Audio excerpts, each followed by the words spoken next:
وَلَقَدْ يَسَّرْنَا الْقُرْآنَ لِلذِّكْرِ فَهَلْ مِن مُدَّكِرٍ۔ مومن کا کام کیا ہے؟ اللہ اکبر۔ مسلم شریف کی حدیث ہے، نبی اکرم صلی اللہ علیہ وسلم نے فرمایا عجبا لامر المومن، مومن کا معاملہ بڑا عجیب ہے۔ سبحان اللہ۔ یعنی کافر اور منافق ساری عمر خیر اور شر کے تصورات قائم کرنے میں زندگی گزار دیتا ہے، مومن کا معاملہ بڑا عجیب ہے۔ عجبا لامر المومن، مومن کا معاملہ بڑا عجیب ہے۔ کیا کہ ان امرہ کلہ خیر، یا ان امرہ کلہ خیر، اس کا ہر معاملہ بھلائی ہی بھلائی ہے۔ نبلوکم بالشر والخیر فتنۃ، اللہ آزماتا ہے بھلائی سے بھی اور برائی سے بھی، لیکن وہ جو برائی کا معاملہ ہے جس کو انسان سمجھ رہا ہوتا ہے تنگ دستی ہے، محرومیاں ہیں، معاملات خراب ہیں، اگر وہ مومن ہے نا، ان امرہ کلہ خیر۔ سبحان اللہ۔ مومن کا معاملہ بڑا عجیب ہے، اس کا معاملہ ہر معاملہ، چاہے بظاہر وہ خیر ہو چاہے وہ بظاہر شر ہو، وہ خیر ہی خیر۔ سبحان اللہ۔ یہ ہے وہ یعنی ایمان کی دولت جو انسان کو اس زندگی کا، اس دنیا کا امیر ترین آدمی بنا دیتی۔ ایسا غنا عطا ہوتا ہے، شر ہو یا خیر ہو، ان امرہ کلہ خیر، اس کا ہر معاملہ خیر ہی خیر ہے۔ سبحان اللہ۔ اور ساتھ فرمایا وَلَيْسَ ذَاكَ لِأَحَدٍ إِلَّا الْمُؤْمِنِ، یہ دولت کسی اور کو نصیب نہیں ہوتی سوائے مومن کے۔ مومن کو یہ دولت نصیب ہوتی ہے کہ حالات جتنے مرضی خراب ہوں وہ اس میں بھی خوش اور مطمئن ہوتا ہے۔ کیوں؟ اس کا معاملہ سارے کا سارا خیر کا معاملہ ہے۔ ان امرہ کلہ خیر۔ سبحان اللہ۔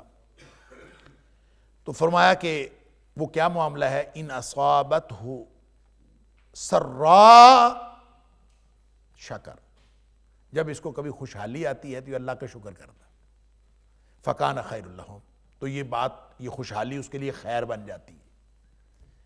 اور جب اس کو کوئی تنگ دستی پہنچتی ہے، وَإِنْ أَصَابَتْهُ ضَرَّاء، جب اس کو کوئی کسی بھی طرح کی کوئی تنگ دستی پہنچتی ہے، صبر، تو وہ صبر کرتا ہے، فکان خیر لہ، تو وہ تنگ دستی بھی اس صبر کرنے کے نتیجے میں اس کے لیے خیر بن جاتی ہے۔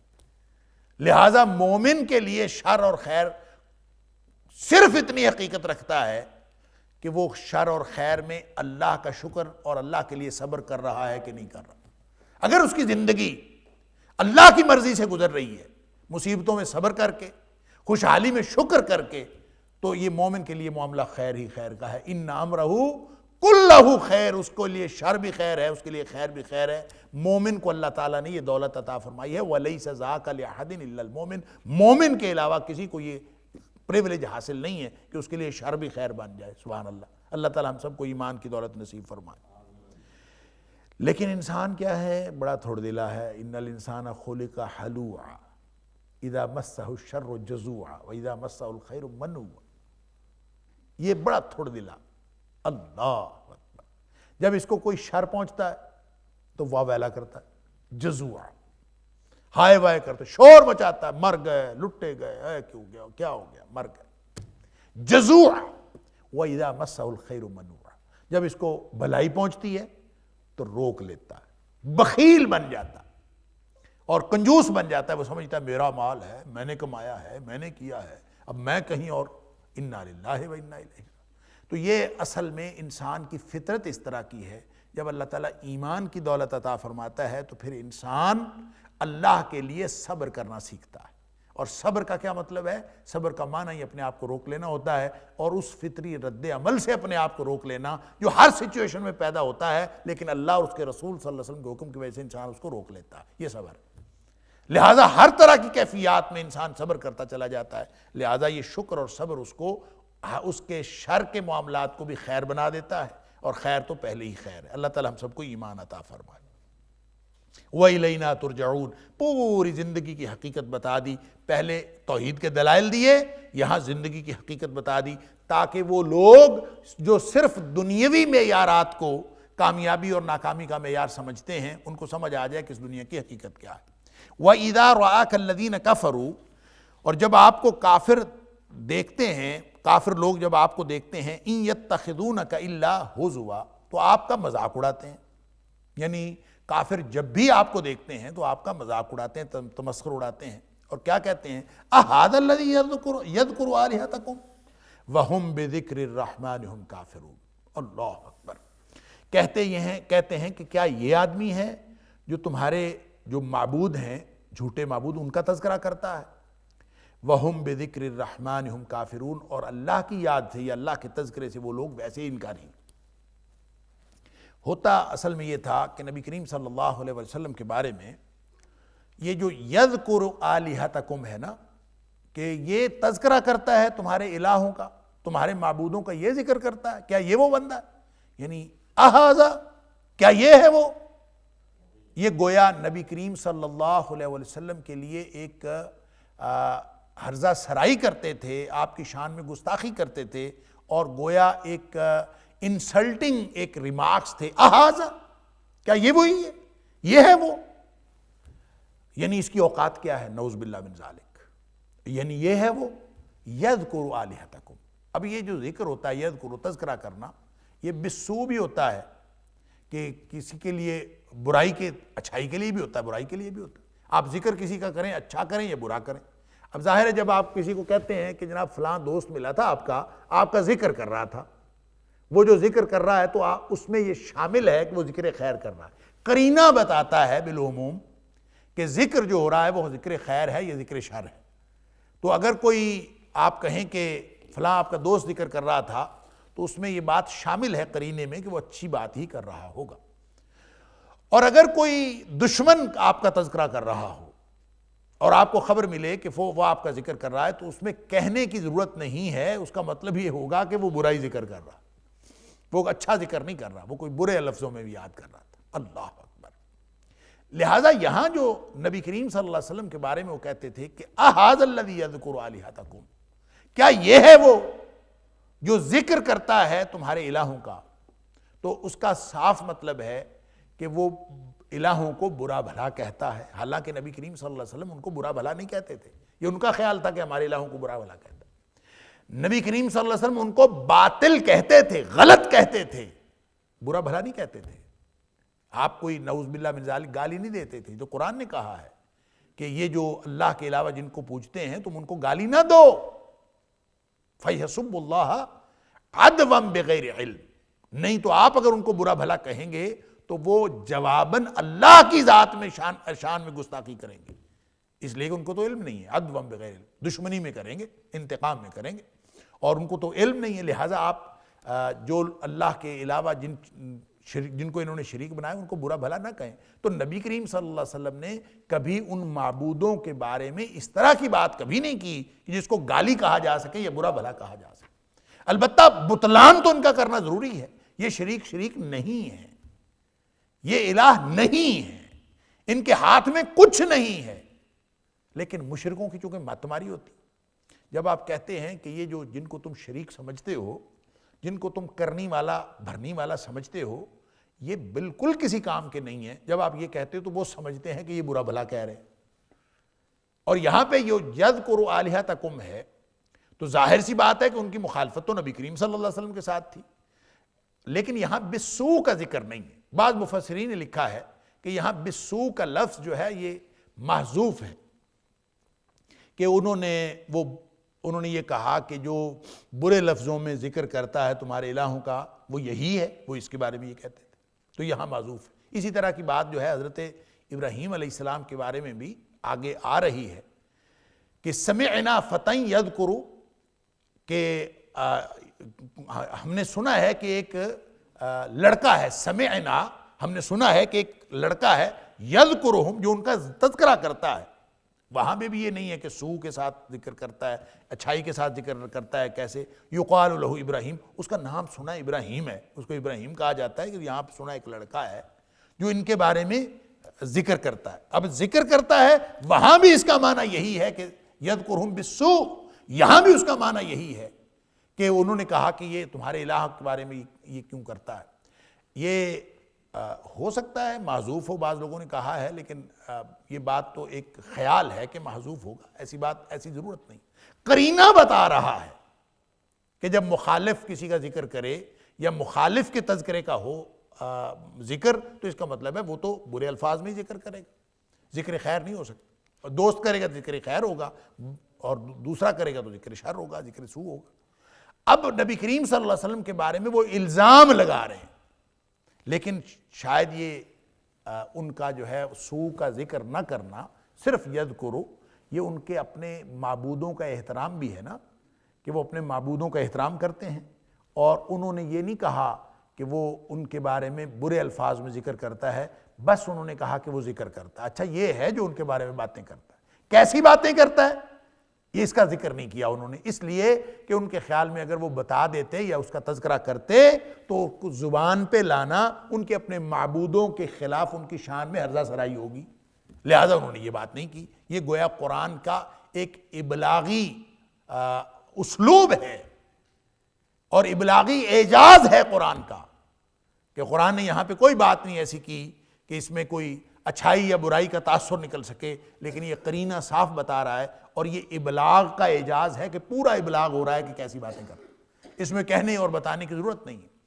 اور جہاں کہا کہ سمعنا فتى یذکرہم، ہم نے سنا ہے کہ ایک نوجوان ہے جو ان کے بارے میں باتیں کرتا ہے، یقال لہ ابراہیم، اس کو ابراہیم اس کا نام ہے، اس کو ابراہیم کہتے ہیں، تو وہ اس کے بارے میں باتیں کرتا ہے۔ تو یہ یہاں بھی قرآن نے پورا ابلاغ کروا دیا ہے کہ وہ کس طرح کی باتیں کرتا ہے، قاری کو سمجھنے میں ذرا دقت نہیں ہوتی، لہٰذا کوئی ضرورت نہیں ہے اس میں یہ سمجھنے کے لیے کوئی چیز محذوف ہے اور کوئی چیز محذوف نہیں، پورا ابلاغ ہو رہا ہے۔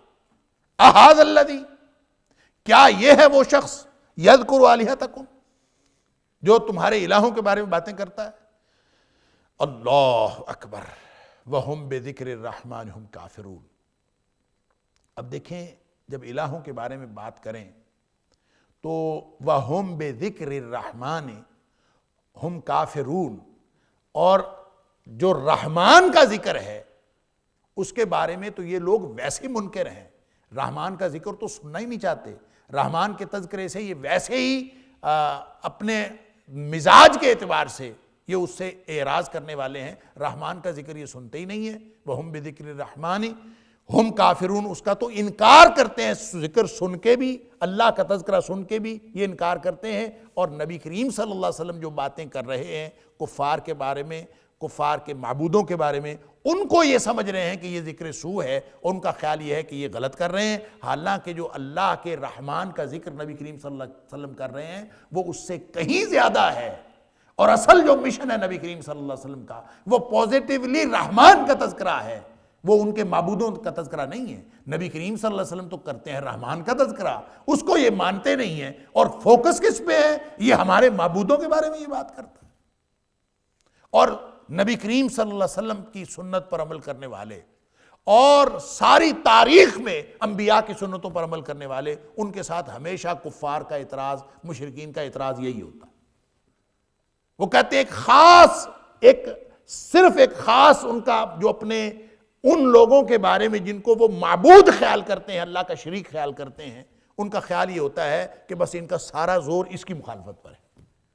وہ جو پوری پوزیٹیولی توحید بیان کی جا رہی ہے، جو پورا مشن ہے نبیوں کا، اور نبوت اس مقصد کے لیے آئی جو مقصد بعثت ہے نبی کریم صلی اللہ علیہ وسلم کا، اور سارے نبیوں کا جو مقصد بعثت ہے، اس میں جو رحمان کا تذکرہ نبی کریم صلی اللہ علیہ وسلم فرما رہے ہیں، جو آپ کی شخصیت کا، آپ کی ذات کا، آپ کی تعلیمات کا، آپ کی رسالت کا جو بیشتر حصہ ہے وہ رحمان کے تذکرے پر مبنی ہے، اس کو تو وہ کہتے ہیں کہ جناب اس کا تو انکار ہے، وَهُمْ بِذِكْرِ الرَّحْمَنِ هُمْ کافرون، اس کو مانتے نہیں ہیں، اور نبی کریم صلی اللہ علیہ وسلم پر الزام لگا رہے ہیں کہ یہ صرف ہمارے الہوں کو برا کرنے کے لیے آئے ہوئے، نعوذ باللہ من ذالک۔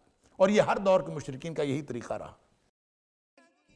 وَلَقَدْ يَسَّرْنَا الْقُرْآنَ لِلذِّكْرِ فَهَلْ مِن مُدَّكِرٍ وَلَقَدْ يَسَّرْنَا الْقُرْآنَ لِلذِّكْرِ فَهَلْ مِن مُدَّكِرٍ۔ فرمایا خلق الانسان من عجل، انسان عجلت سے پیدا کیا، انسان کی پیدائش اور تخلیق ہی ایسی ہے کہ یہ عجلت سے پیدا ہوا ہے. اللہ من عجل، عربی میں کہیں گے تو عجلت کہیں گے، اردو میں کہیں گے تو عجلت کہہ لیں گے. عجل سے پیدا ہوا انسان، عین کے ساتھ عجل. عجل کا مطلب ہوتا ہے جلدی. جیسے سورہ بنی اسرائیل میں فرمایا وَكَانَ الْإِنسَانُ عَجُولًا، انسان ہے جلد باز. یہ جلد باز اس کو کہتے ہیں، عجول اس کو کہتے ہیں کہ جو چیز بعد میں آنے والی ہو اس کا جلدی وقوع پذیر ہونے کی خواہش کرنا. کسی آنے والی چیز کی، کسی مستقبل کی چیز کی جلدی وقوع پذیر ہونے کی خواہش کرنا، یہ عجلت ہے، یہ عجول ہونا عجل ہے. خلق الانسان من عجل، اور انسان کی فطرت ہی ایسی ہے، یہ چاہتا ہے ابھی ہو جائے، یہ انتظار نہ کرنا پڑے. انتظار بڑا مشکل بنتا ہے، الانتظار اشد من الموت، انسان کو مشکل پڑ جاتی ہے.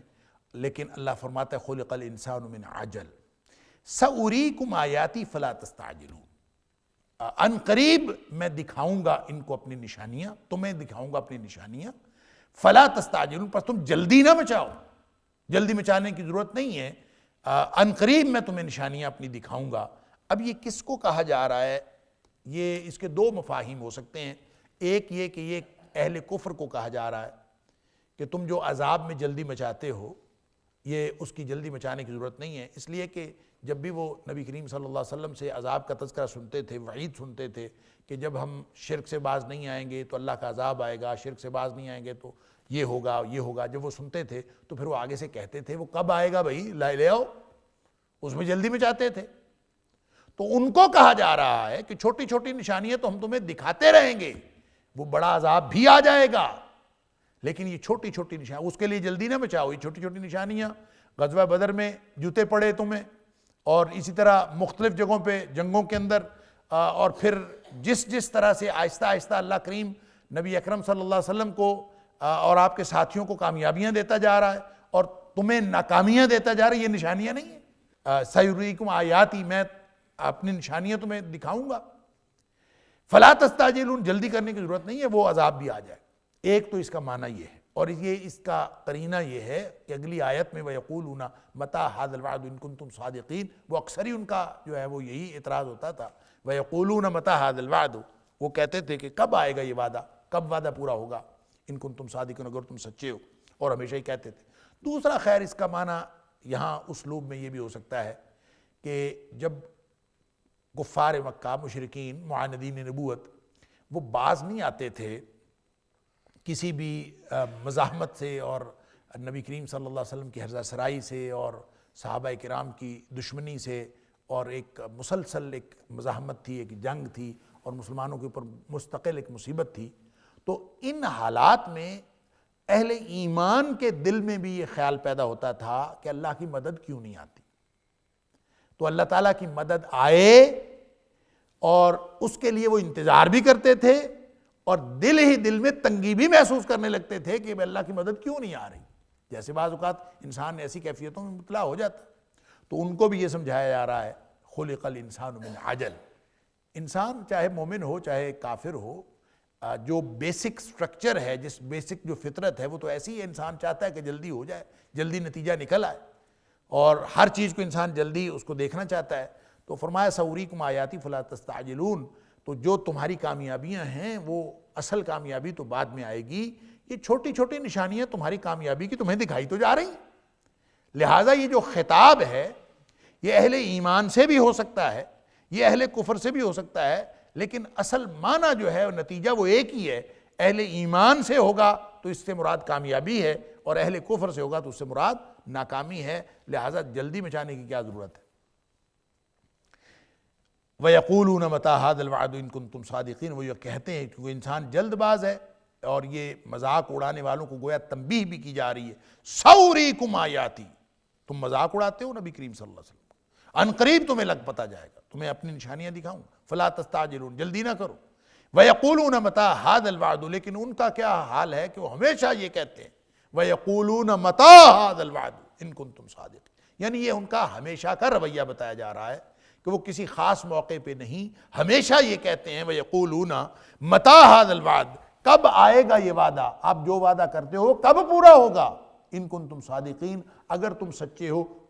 تم بھی ہمیشگی کو ظاہر کرتا ہے، صادقین بھی ہمیشگی کو ظاہر کرتا ہے کہ تم اگر ہمیشہ سے سچے ہو تو بھئی لاؤ وہ وعدہ، وہ عذاب لا کے دکھاؤ۔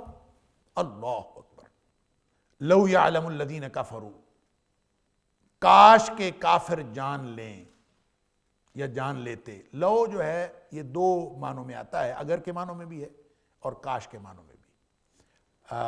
اگر یہ اگر کے معنوں میں ہو تو پھر یہ شرط ہے، اور اگر یہ کاش کے معنوں میں ہے تو پھر یہ حسرت کا کلمہ ہے، یا یہ امید کا کلمہ ہے، یا یہ دھمکی کا کلمہ ہے، کلمہ انذار ہے۔ لو یعلم الذین کفروا حین لا یکفون عن وجوہہم النار،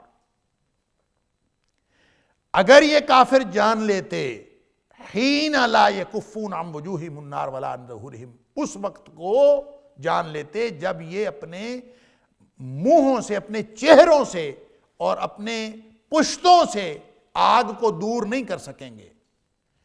لا یکفون، نہیں روک سکیں گے، عن وجوہہم، اپنے چہروں سے، النار، آگ کو، جب آگ گویا ان کے چہروں کو بھی پہنچ رہی ہوگی۔ ولا عن ظہورہم، اور نہ ہی اپنی پشتوں سے اس کو روک سکیں گے۔ ولا ہم ینصرون، اور نہ ہی ان کی مدد کی جائے گی۔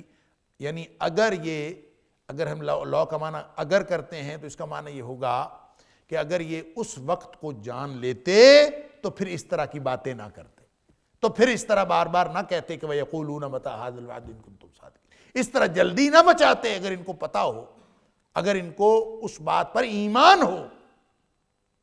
اور ظاہر ہے کہ جو علم ہے نا، علم وہ تو اور چیز ہے، ایمان اور چیز۔ کوئی ضروری نہیں ہے کہ جو ایمان والے ہیں، ایمان کا معنی مان لینا ہوتا ہے، ایمان کا معنی جان لینا نہیں ہوتا۔ اگر یہ جان لیتے تو پھر ایمان نہ بھی لاتے تو یہ حرکت نہ کرتے، یہ حرکت نہ کرتے۔ دوسرا یہ ہے کہ کاش کہ اس وقت کو جان لے، یہ پھر کلمہ، یہ لو جو ہے یہ گویا مستقبل کے ایک ایسی وعید ہے، کاش کہ اس وقت کو جان لیں کہ جب ان کے ساتھ یہ ہوگا، یہ ان کو انذار، یہ تخویف کی جا رہی کہ تمہارے ساتھ یہ ہونے والا ہے، کاش کہ تمہیں پہلے پتہ چل جائے کہ کیا ہونے والا ہے تمہارے ساتھ۔ اللہ اکبر۔ اچھا، یہاں پہ صرف چہرے اور پشت کی بات کی گئی ہے کہ آگ ان کے چہرے اور پشتوں کو پہنچ جائے گی، حالانکہ آگ تو چاروں طرف سے آئے گی، صرف چہرے اور پشت کو تھوڑی آئے گی۔ قرآن میں کئی جگہوں پہ، سورہ کہف کے اندر آیت نمبر 29 میں، سورہ اعراف کی آیت نمبر 41 میں، سورہ زمر کی آیت نمبر 16 میں، سورہ ابراہیم کی آیت نمبر 50 میں، سورہ مومنون کی آیت نمبر 104 میں، آگ تو ہر طرف سے ان کو گھیر لے گی۔ اللہ اکبر۔ لیکن یہاں پہ صرف چہرے اور پشت کا ذکر ہے۔ تو اس کے مفاہیم میں اس کی وجہ کیا ہے؟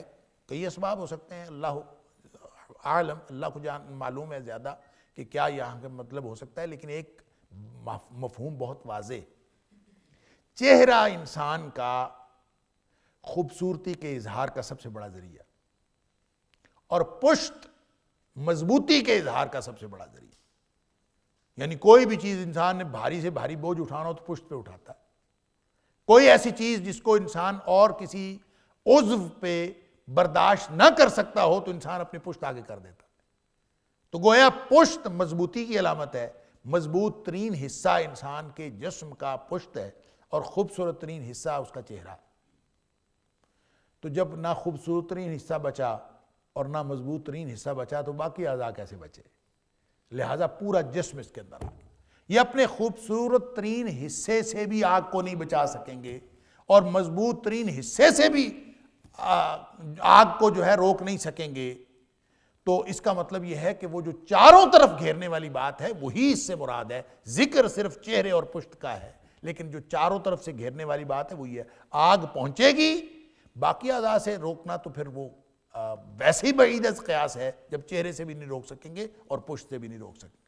بل تأتیہم بغتۃ، بلکہ ان کے اوپر اچانک آئے گی وہ جو مصیبت ان کے اوپر آئے گی، یعنی قیامت آئے گی، پھر عذاب آئے گا، اچانک آئے گا۔ اللہ اکبر۔ فتبہتہم، وہ ان کو مبہوت کر کے رکھ دے گا، ہکا بکا ہو جائیں گے۔ اللہ اکبر۔ فلا یستطیعون ردہا، اس کو نہ تو ہٹا سکیں گے، اس کو واپس لوٹا سکیں گے، ولا ہم ینظرون، اور نہ ہی ان کو مہلت دی جائے گی۔ اللہ اکبر۔ کہ اپنے گھروں کو نہیں لوٹ سکیں گے، ولا ہم ینظرون، اور نہ ان کو مہلت دی جائے گی۔ اگر کوئی گھروں سے باہر ہیں تو باہر عذاب آ گیا، قیامت آ گئی، گھر ہیں تو گھر میں آ گئی۔ اللہ اکبر۔ لا یستطیعون نصر انفسہم، آگے یہ بھی فرمایا کہ اپنے آپ کی مدد نہیں کر سکیں گے۔ فلا یستطیعون ردھا، اس کو واپس نہیں لوٹا سکیں گے، یعنی وہ جب قیامت آ جانی ہے، اچانک آنی، فتبہتہم، اور ان کو اچانک آئے گی اور آ کے ان کے اوپر یعنی یہ اس کو واپس بھی نہیں لوٹا سکیں، ولا ہم ینظرون، مہلت بھی نہیں ملے گی، ذرا مہلت نہیں ملے گی کہ یہ جہاں ہیں اسی صورت میں آ جائے گی۔ اللہ اکبر۔ وَلَقَدِ اسْتُهْزِئَ بِرُسُلٍ مِّن قَبْلِكَ فَحَاقَ بِالَّذِينَ سَخِرُوا مِنْهُمْ مَا كَانُوا بِهِ يَسْتَهْزِئُونَ، اور یقیناً استہزاء کیے گئے رسول من قبل کا، آپ سے پہلے رسولوں، آپ سے جو پہلے تھے ان رسولوں کو بھی استہزاء کیا گیا۔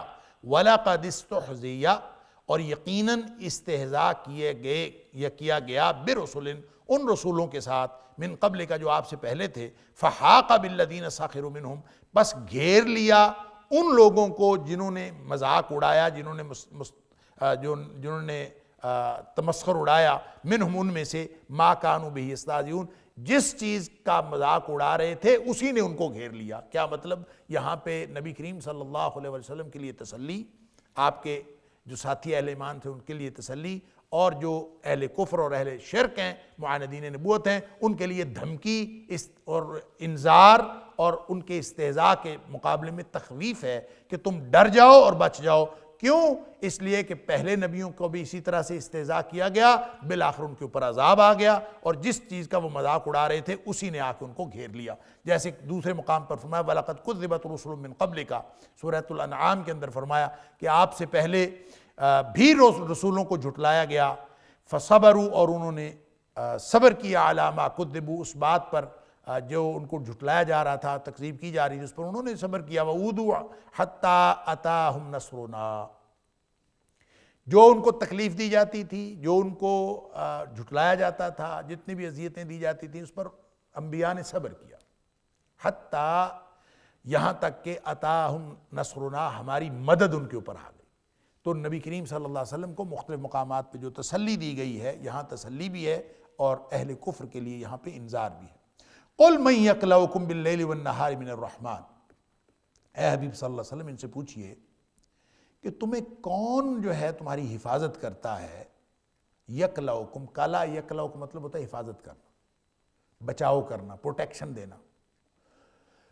قُلْ مَنْ يَكْلَؤُكُمْ بِاللَّيْلِ وَالنَّهَارِ، کون ہے جو تمہاری حفاظت کرتا ہے رات دن؟ من الرحمن، رحمان سے۔ اس کا معنی علامہ ابن کثیر علیہ الرحمہ کا خیال یہ ہے، اور دیگر مفسرین کا، کہ اس کے دو معنی ہو سکتے ہیں۔ من الرحمن کا مطلب من عذاب الرحمن، کہ رحمان کے عذاب سے تمہیں کون بچاتا ہے؟ اللہ کریم جو عذاب دینے پر قادر ہے، کسی بھی وقت عذاب آ سکتا ہے۔ اللہ اکبر۔ تمہاری جو دن رات کی حرکتیں ہیں، کوئی مصیبت بھی تمہارے اوپر آ سکتی ہے، اور دن رات کی مصیبتوں میں، دن رات کی آفتوں میں، جو مختلف قسم کی آفات ہیں، ان میں کون بچاؤ کرتا ہے تمہارا؟ کون تمہیں بچا رہا ہے؟ من عذاب الرحمن کہہ لیں، یا جو بھی اللہ کریم، من الرحمن کا مطلب اللہ کی طرف سے آنے والی جتنی بھی سزائیں ہیں، جتنی بھی آفات ہیں، اس سے کون بچاؤ کرتا؟ یہ سوال۔ یا پھر من رحمان جو ہے، من الرحمن سے، یہ بدل کے طور پر ہے۔ بدل کے طور پر کیا مطلب ہوگا؟ من بدل الرحمن، اللہ کے علاوہ کون ہے جو تمہیں بچاتا ہے صبح شام دن رات؟ کون بچاتا ہے؟ یعنی کتنی مصیبتیں ہیں، اور یہ صرف اہل ایمان کا، یہ جو مصیبتیں آتی ہیں وہ صرف اہل ایمان پر نہیں آتی، اہل کفر پر بھی آتی ہیں۔ صبح و شام کے کتنے مسائل ہوتے ہیں، اور کبھی مسائل حل ہو جاتے ہیں، کبھی مصیبتیں چھٹ جاتی ہیں، آفات آتی ہیں، ختم ہو جاتی ہیں۔ بعض اوقات جو ہے وہ آسمانی آفات آتی ہیں، وہ انسان اس کے بارے میں اپنے آپ کو بے بس محسوس کرتا ہے۔ سونامی آ جاتا ہے، انسان بے بس محسوس کرتا ہے۔ اور بعض اوقات آندھی اس طرح کی آتی ہے، چھتوں کو اڑا کے لے جاتی ہے، انسان اپنی بے بسی کو محسوس کرتا ہے۔ یعنی کتنی چیزیں ہیں جس کے بارے میں انسان اپنی بے بسی محسوس کرتا ہے۔ وہی ہوا جو انسان کے لیے خوشگوار ہوتی ہے، تھوڑی سی تیز ہو جائے مصیبت بن جاتی ہے۔ وہی گرمی جو انسان کو کے لیے بڑی فائدہ مند ہوتی ہے، جب انسان جو ہے وہ سردی میں ہو اور سورج کی گرمی کو بڑا اچھا محسوس کر رہا ہوتا ہے، وہی تپش تھوڑی سی تیز ہو جائے انسان کے لیے مصیبت بن جاتی ہے۔ تو یہ جو مصیبتوں سے نجات دینے کا تصور ہے کہ ایک خاص حد تک ہر انسان اپنے آپ کو ایک تحفظ اور پروٹیکشن کی کیفیت میں محسوس کرتا ہے کہ ایک حد ہے، چاہے وہ ہواؤں کی بات ہو، سمندروں کی بات ہو، زمین کی بات ہو، درختوں کی بات ہو، چھت کی بات ہو۔ یہ چھت ہے، گر نہیں رہی، گر سکتی ہے نا، گر تو سکتی ہے لیکن گر نہیں رہی۔ کیوں نہیں گر رہی؟ مالک نے اس کو پکڑا ہوا، مالک نے تدبیر کی ہوئی ہے کہ یہ نہ گرے، لیکن یہ گر سکتی ہے۔ اس کا تصور، اللہ اکبر، آمنتم من فی السماء ان یخسف بکم الارض، زمین پھٹ جائے، تمہیں کس چیز نے معمون کیا، بے خوف کیا ہے؟ ہو سکتا ہے کسی وقت زمین پھٹ جائے۔ ام امنتم من فی السماء ان یرسل علیکم حاصبا، آسمان سے عذاب آ جائے، پتھر نازل ہونا شروع ہو جائیں، کچھ ہو سکتا ہے کسی بھی وقت۔ تو کوئی ایک ذات ہے جو ہر وقت پروٹیکٹ کر رہی ہے تمہیں۔ قل من یکلؤکم، اب انسان جو ہے دنیا میں ظالم ظلم کر رہا ہے، جابر اپنا جبر کا اظہار کر رہا ہے، فرعون اپنی فرعونیت کا اظہار کر رہا ہے، دن رات اللہ کی نافرمانیاں ہو رہی ہیں، انفرادی اور اجتماعی طور پر ساری دنیا اللہ کی نافرمانیوں میں مبتلا ہے، اللہ کا عذاب ہی نہیں آ رہا۔ کوئی حفاظت ہو رہی ہے نا، کوئی ہے نہ پروٹیکٹ کر رہا۔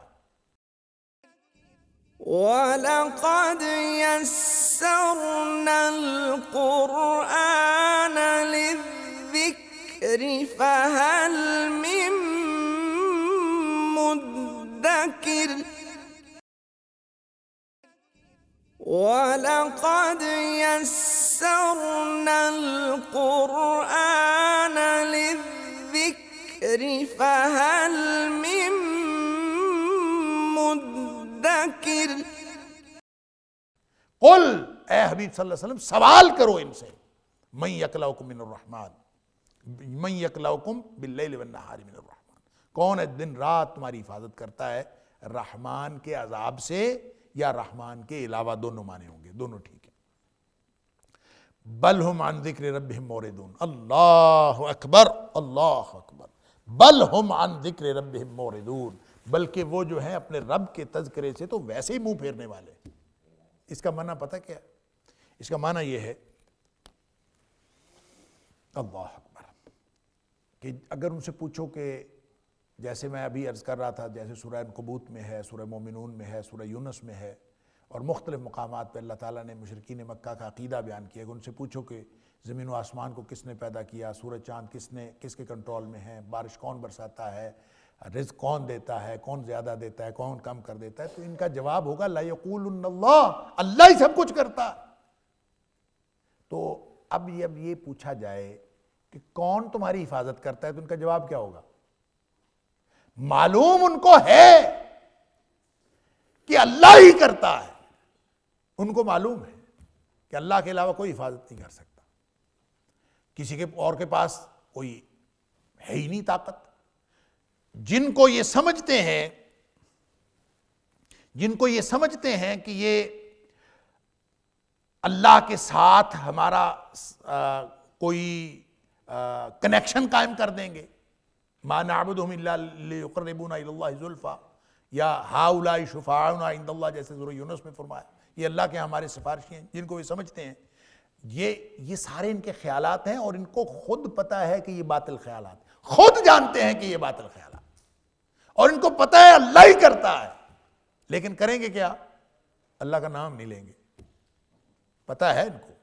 لیکن قرآن کہتا ہے کہ بل ہم عن ذکر ربہم موردون، رب کے ذکر سے تو ان کو ویسے ہی موت پڑتی ہے، اور بل ہم عن ذکر ربہم موردون، یہ اپنے رب کے ذکر سے تو منہ پھیرنے والے، اعراض کرنے والے ہیں، رب کا ذکر نہیں کریں گے، بس ادھر ادھر کہیں گے، کبھی کہیں گے فلاں، کبھی فلاں نیچرل فینومینا ہے، وہاں یہ ہو گیا، اس نیچرل فینومینا کی وجہ سے سمندر پیچھے چلا گیا، سونامی ختم ہو گیا، اس وجہ سے یہ ہو گیا، فلاں وجہ سے یہ ہو گیا، ہزار باتیں کریں گے۔ وَهُمْ بَلْ هُمْ عَنْ ذِكْرِ رَبِّهِمْ مُعْرِضُونَ، اللہ کے ذکر سے ان کو موت پڑتی ہے، اس سے منہ پھیرتے رہتے، ان کا طریقہ کاری ہے۔ اللہ اکبر۔ ام لہم آلہۃ تمنعہم من دوننا، اب اللہ تعالیٰ سبحان اللہ، کیا اسلوب. ام لہم آلہۃ، کیا ان کے پاس کوئی معبود ہیں ان کے تمنعہم من دوننا، جو ہمارے علاوہ ان کی پروٹیکشن کرتے ہیں، ان کی حفاظت کرنے والے کوئی ہمارے علاوہ ہیں؟ سوال ہے. اللہ اکبر، کوئی اور بھی ہیں جو حفاظت کرتے ہیں؟ اگر یہ چپ کر جاتے ہیں، ہمارا نام نہیں لیتے، اللہ کا ذکر نہیں کرتے، بل ہم عن ذکر ربہم معرضون، اللہ کے ذکر سے تو یہ منہ پھیرتے ہیں، تو پھر ان کو پوچھو کہ کوئی اور ہیں؟ ام لہم آلہہ، کوئی اللہ کے علاوہ اور آلہہ ہیں، اور الہ بنائے ہوئے ہیں، تمنعہم من دوننا، جو ان کی حفاظت کرتے ہیں ہمارے علاوہ؟ لا یستطیعون نصر انفسہم ولا ہم منا یصحبون. اللہ اکبر. جن کو یہ تم سمجھتے ہو نا، یہ مشرکین کے بارے میں کہا جا رہا ہے کہ جن کو یہ سمجھتے ہیں نا کہ وہ ہیں ہمارے الہ، وہ ہمارا تحفظ کرتے ہیں، ہماری پروٹیکشن کرتے ہیں، لا یستطیعون نصر انفسہم، وہ تو اپنے آپ کی حفاظت نہیں کر سکتے. جو اپنے آپ کی حفاظت نہیں کر سکتے، وہ ان کی حفاظت کیا کریں گے؟ وہ تو اپنی مدد نہیں کر سکتے. ولا ہم منا یصحبون، اور ہمارے ساتھ ان کا کوئی ایسا کوئی کانٹیکٹ بھی نہیں، ساتھ بھی کوئی نہیں ہے، ہمارا ساتھ بھی نہیں کرتے. یصحبون، اللہ اکبر، صحبت سے ہے، صحبت سے. وہ جو ہے نا کہ وہ اللہ کے ساتھ مل کے ہمارے ساتھ کر لیتے ہیں، اللہ کے ساتھ ان کا کنیکشن ہے، اور اللہ جو ہے ان سے، وہ اللہ سے کروا لیتے ہیں، اس کی بھی نفی کر دی.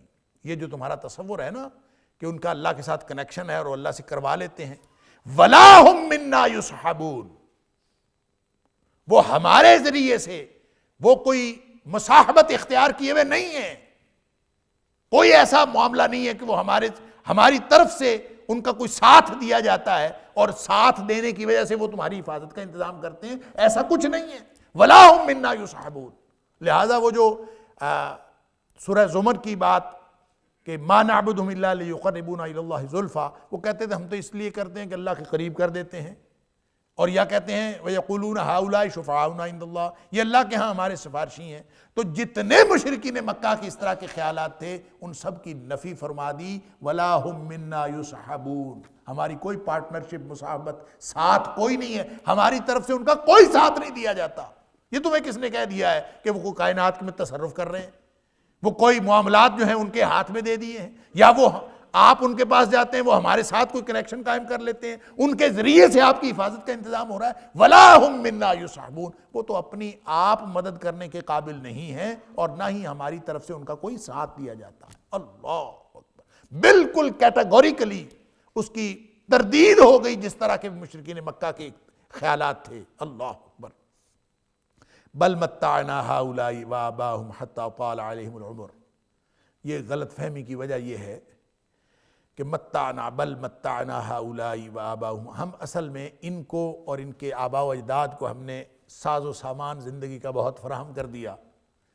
حتی طال علیہم العمر، ایک عرصہ گزر گیا، اس پہ عمر گزر گئی کہ ان کو جو ہے وہ کسی کو اقتدار ملا ہوا ہے، کوئی نسل در نسل جو ہے وہ مذہبی مقتدر طبقے میں چلا آ رہا ہے، کوئی مالدار چلا آ رہا ہے، نسل در نسل ان کے پاس سرداریاں چلی آ رہی ہیں. تو آدمی بھول جاتا ہے پھر جب نسل در نسل ایک چیز ملتی چلی آ رہی ہو اور اللہ کی نافرمانیوں کی وجہ سے بھی، اللہ کی نافرمانیوں کے باوجود بھی وہ زائل نہ ہو رہی ہو. ساز و سامان ویسے ہی ہو، کافر کفر کر رہا ہے، مال و جائیداد بھی موجیں کر رہا ہے، ساری دنیا کے کافر دیکھیں اللہ کے قرآن کی توہین کر رہے ہیں، نبی اکرم صلی اللہ علیہ وسلم کی شان میں ارزہ سرائی کر رہے ہیں، ان کے ملک پھر بھی ترقی کر رہے ہیں. یہ ہے وجہ. وہ سمجھتے ہیں وہ کچھ نہیں ہوتا، یعنی ہمارا کوئی نقصان نہیں ہو رہا. بل متعنا ہؤلاء وآباءهم، ہم نے ان کو ساز و سامان دیا، ان کو بھی ان کے آباء و اجداد کو بھی. حتی طال علیہم العمر، اس کے اوپر ایک عرصہ گزر گیا، ایک عمر گزر گئی. افلا يرون اننا نأتي الارض ننقصها من اطرافها، یہ دیکھتے نہیں ہیں کہ ہم زمین کو آہستہ آہستہ آہستہ آہستہ کناروں سے کم کرتے جا رہے ہیں. ان کو پتہ نہیں چلتا کہ یہ جو ایک عرصے سے ان کو بادشاہت ملی ہوئی ہے، ایک عرصے سے جو دنیا میں ان کو دندناتے پھرنے کی مہلت ملی ہوئی ہے، ایک عرصے سے ان کو مال و جائیداد ملا ہوا ہے. اللہ تعالیٰ نے اگر مال دے دیا ہے تو اس کا مطلب ہے تم اللہ کی نافرمانی کرنی شروع کر دو. اللہ، یہ کسی کامیابی کی دلیل نہیں ہے، اللہ تعالیٰ یہ ان کے شرک اور ان کے کفر کی دلیل بتا رہا ہے کہ ان کے کفر کی وجہ یہ ہے کہ ان کو نسل در نسل کبھی کوئی مصیبت دیکھنے کو نہیں ملی۔ جب انہوں نے کبھی کوئی مصیبت ہی نہیں دیکھی تو یہ سمجھتے ہیں کہ ہم تو مراعات یافتہ طبقہ ہے، ہمارے اوپر تو اللہ کا کرم ہے، یہ سمجھتے ہیں۔ جیسے فرمایا کہ وَلَا يَغُرَّنَّكَ تَقَلُّبُ الَّذِينَ كَفَرُوا فِي الْبِلَادِ، کافروں کا شہروں کے اندر دندناتے پھرنا تمہیں کسی دھوکے میں مبتلا نہ کرے، متاع قلیل، یہ تو تھوڑا سا فائدے کا سامان ہے ان کے لیے، چند دن کی بات ہے، ثم مأواہم جہنم، پھر سب نے جہنم میں جانا۔ اللہ اکبر،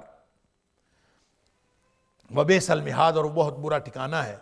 تو یہاں اللہ تعالیٰ فرماتا ہے کہ یہ ایک عرصہ گزر گیا، ان کو چونکہ مراعات سے استفادہ کرتے کرتے نسل در نسل ان کو فائدے ہی ملے ہیں، اس نے ان کو گمراہ کر رکھا ہے، اور کبھی وہ اللہ کی طرف دھیان نہیں دیتے۔ افلا یرون، کیا وہ دیکھ نہیں رہے، انا ناتی الارض ننقصها من اطرافها، کہ ہم جو زمین کو اس کے اطراف سے، اس کے کناروں سے، طرف کا مطلب ہوتا ہے کنارہ، ہم کناروں سے اس کو گھٹاتے چلے جا رہے ہیں، آہستہ آہستہ زمین تنگ ہوتی چلی جا رہی ہے، دیکھ نہیں رہے؟ زمین تنگ ہونے کے تین مفاہیم، ایک تو زمین تنگ ہونے کا معنی یہ ہے کہ مسلمانوں کی فتوحات بڑھتی چلی جا رہی، اور کافروں کا جو زیر تسلط رقبہ ہے وہ کم ہوتا چلا جا رہا۔ دوسرا معنی اس کا یہ بھی ہے کہ جو افراد ہیں، افرادی قوت مسلمانوں کی بڑھتی جا رہی ہے، اور کافروں اور مشرکوں کی افرادی قوت کم ہوتی جا رہی۔ یہ ننقصها من اطرافها کا معنی یہ بھی ہو سکتا ہے۔ اس کی وجہ یہ ہے کہ قریہ، کہ بستی والوں سے پوچھو، جیسے سورہ یوسف میں آیا فاسأل القریہ، کہ بستی سے جا کے پوچھ لو۔ اور ظاہر ہے بستی سے پوچھنے کا مطلب یہ تو نہیں ہوتا کہ بستی سے جا کے پوچھنا ہے، زمین سے پوچھنا ہے، بستی والوں سے پوچھنا ہے۔ تو یہاں فرمایا کہ زمین تنگ کرتے جا رہے ہیں، زمین آہستہ آہستہ کناروں سے کم ہوتی جا رہی، تنگ ہوتی جا رہی، تو اس کا مطلب ہے زمین والے ان کے تنگ ہوتے جا رہے ہیں، ان کے لیے زمین تنگ ہوتی جا رہی، گویا ان کی افرادی قوت کم ہوتی جا رہی۔ یہ دوسرا معنی۔ تیسرا معنی یہ ہے کہ عملاً یہ جو زمین ہے آہستہ آہستہ کم ہوتی جا رہی ہے۔ آپ اگر یہ ایک سائنسی فینومینا پھر ونس اگین آ گیا کہ آہستہ آہستہ جو ہے پانی بڑھتا جا رہا ہے، خشکی کم ہوتی جا رہی۔ میں یو کے میں تھا تو مجھے وہاں انہوں نے بتایا کہ جو انگلینڈ کے، ظاہر ہر طرف تو سمندر ہے، تو وہ کہتے ہیں کہ سمندر کی جو سطح ہے نا وہ آہستہ آہستہ بلند ہوتی جا رہی، اور وہ اگرچہ وہ بہت کئی سال بعد کوئی چند انچ کا اضافہ ہوتا ہے، کتنا ہوتا ہے مجھے نہیں پتا ایگزیکٹ، سائنسدانوں کو پتا ہوگا، لیکن بہرحال آہستہ آہستہ خشکی کم ہوتی جا رہی ہے اور پانی کی سطح بلند ہوتی جا رہی ہے، اور ظاہر ہے 3/4 پہلے ہی پانی ہے، اور اگر پانی جو ہے چند انچ بھی اونچا ہوتا چلا جائے تو کناروں سے زمین تو پھر سکڑتی چلی جا رہی ہے۔ یہ اللہ کی قدرتوں کو یہ نہیں دیکھتے؟ تو یہ تینوں معنی اپنی اپنی جگہ پہ درست ہیں۔ فَلَا يَرَوْنَ أَنَّا نَأْتِي الْأَرْضَ نَنْقُصُهَا مِنْ أَطْرَافِهَا، کہ ہم یہ اس زمین کو آہستہ آہستہ اس کے کناروں سے کم کرتے جا رہے ہیں۔ أَفَهُمُ الْغَالِبُونَ، کیا یہ غلبہ پانے والے لوگ ہیں؟ ان کی نشانیاں تو دیکھیں، یعنی مسلمانوں کے زیر تسلط رقبے میں اضافہ ہوتا چلا جا رہا ہے، کافروں کے زیر تسلط رقبے میں کمی ہوتی جا رہی، جو کہ اس وقت ہو رہی تھی، ایکسپینشن ہو رہی تھی۔ یا دوسری نشانی یہ دیکھ لیں کہ مسلمانوں کی افرادی قوت بڑھ رہی ہے، معاندین نبوت کی افرادی قوت کم ہو رہی ہے۔ یا پھر تیسری نشانی دیکھ لیں کہ اوورآل زمین جو ہے وہ آہستہ آہستہ سکڑتی چلی جا رہی ہے، کناروں سے اس کو کم کیا جا رہا ہے۔ تو اس کے باوجود ان کو یہ کیسے خیال ہے کہ پھر بھی ہم غلبہ حاصل کر لیں؟ افہم الغالبون، کیا یہ غالب آ جائیں گے؟ ان کے پاس ہے کیا؟ دلیل کیا ہے؟ مستقبل کے بارے میں یہ پر امید کیسے ہیں؟ اور افہم الغالبون، کیا یہ غالب آ جائیں؟ یہ انذار ہے، یہ تخویف ہے، یہ ایک بہت بڑا تنبیہ کا ایک جملہ ہے۔ افہم الغالبون، کیا وہ غالب آ جائیں گے؟ قل، اے حبیب صلی اللہ علیہ وسلم آپ ان کو فرما دیجئے،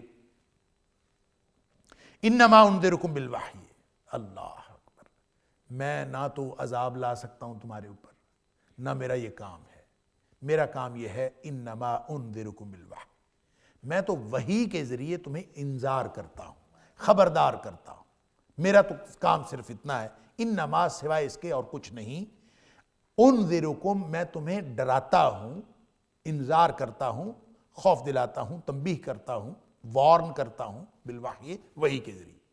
عذاب لانا اللہ کا کام ہے، میرا کام تو تھوڑی ہے کہ میں تمہارے اوپر عذاب لاؤں۔ وَلَا يَسْمَعُ الصُّمُّ الدُّعَاءَ إِذَا مَا يُنذَرُونَ، اور جو بہرے ہوتے ہیں نا، جن کے کان بند ہوں، اس کو بہرا کہا جاتا ہے، سم۔ وَلَا يَسْمَعُ الصُّمُّ، بہرا کبھی سن نہیں سکتا، الدعاء کسی پکار کو، اذا ما ينذرون، اس کے اس وقت بھی جب اس کو ڈرایا جائے، جب وہ ڈرائے جائیں تو بھی نہیں سن سکتا۔ یعنی ایک تو ہوتا ہے نا آپ عام بات کریں تو وہ نہ سنیں، دعا پکارنے کو کہتے ہیں، آپ کسی کو پکار رہے ہیں، ایک ہوتی ہے دعا، ایک ہوتی ہے ندا، نہ وہ ندا سنتے ہیں نہ وہ دعا سنتے ہیں۔ دعا عام طور پہ قریب کے پکارنے کو اور ندا عام طور پہ دور سے پکارنے کو کہتے ہیں۔ تو چاہے دور سے پکاریں چاہے قریب سے پکاریں، بہرا سنتا ہے؟ نہیں سنتا۔ آپ آرام سے اس سے خوش گپیاں کرنے کی کوشش کریں، السلام علیکم، کیا حال ہے، بھی ٹھیک ٹھاک ہو، کب سنتا ہے؟ جب آپ ڈراتے ہو نا، اذا ما ينذرون، جب آپ کسی کو کوئی خوفناک بات ہو اور آپ نے اسی بہرے کو جس کے ساتھ آپ بڑے آرام سے باتیں کر رہے تھے، اپنی نارمل پچ آف وائس پہ بات کر رہے تھے، جب آپ اس کو ڈرائیں گے نا، جب آپ انذار کریں گے، آپ کبھی بھی نارمل پچ آف وائس سے بات نہیں کریں گے۔ کیسے بات ہوگی؟ آپ اس کو چیخ چیخ کے بتائیں گے کہ حالات بڑے خراب ہیں، خطرہ ہے، یہاں سے نکل جاؤ۔ تو قرآن کہتا ہے کہ بہرے کو کبھی سنایا نہیں جا سکتا، چاہے آپ جتنا مرضی چیخ چیخ کے اس کو ڈراؤ۔ اللہ اکبر، وہ نہیں سنتا۔ لا يسمع الصم، جو بہرا ہو گیا ہے، سم بکم عمی فہم لا یرجعون، جو اپنے کفر کی وجہ سے، اپنے اعراض کی وجہ سے، اپنے اس رویے کی وجہ سے وہ بالکل ایسے ہو گئے ہیں، گونگا بھی ہے، بہرا بھی ہے، اندھا بھی ہے، فہم لا یرجعون، آپ اس کو بلائیں گے کیسے؟ کیسے واپس آئے گا؟ تو یہاں فرمایا لا یسمع الصم، آپ اس کو جتنا مرضی سناتے جائیں وہ کبھی نہیں سنے گا۔ الدعاء، کسی بھی پکار کو، اذا ما ينذرون، حتیٰ کہ آپ قریب بیٹھ کے اس کو چیخ چیخ کے پکاریں اور اس کو جتنا مرضی ڈرا لیں، وہ نہیں سن سکتا۔ تو گویا جو مشرک اور کافر ہوتا ہے اس کی کیفیت ایسے ہی ہے جیسے بہرا ہو، اور وہ اپنے کرتوتوں کی وجہ سے اندھا اور بہرا ہو چکا ہوتا ہے، اور اس کو کوئی نصیحت فائدہ ہی نہیں دیتی۔ جبکہ نبی اکرم صلی اللہ علیہ وسلم کا جو مشن ہے، آپ کا جو مقام ہے، وہ یہ کیا ہے، انما انذرکم بالوحی، کہ میں تو تمہیں وحی کے ذریعے سے خبردار کر رہا ہوں اور اس کے ذریعے سے انذار کر رہا ہوں، لیکن کیا کیجئے کہ اگر بہروں سے واسطہ پڑ جائے تو اس کو تو چیخ چیخ کے بھی نہیں سنایا جا سکتا۔ اللہ تعالی ہم سب کو قرآن سمجھنے اور عمل کرنے کی توفیق عطا فرمائے۔ وآخر دعوانا الحمدللہ رب العالمین۔ إن هذا القرآن يهدي للتي هي أقوم ويبشر المؤمنين الذين يعملون الصالحات أن لهم أجرا كبيرا۔